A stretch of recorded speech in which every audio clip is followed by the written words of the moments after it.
Hello मित्र, હું તમને કંકોડા બતાવું આવો. કંકોડા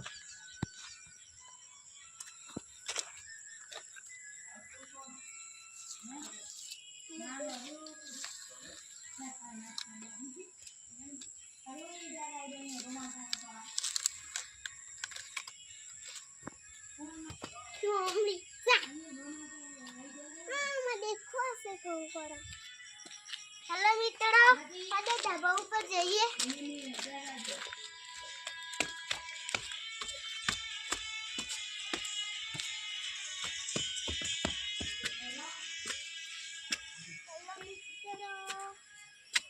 मैं आ गया छत पर.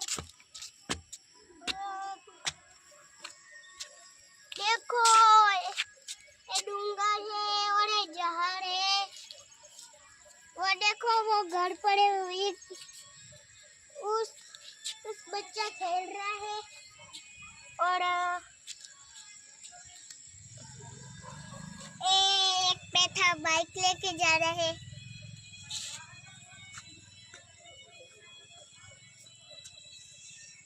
और ये नदी है और यहाँ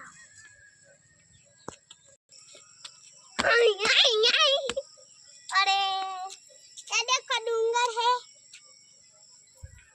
और मौसम्बी कलर है. मौसम्बी कलर है. मैं अच्छा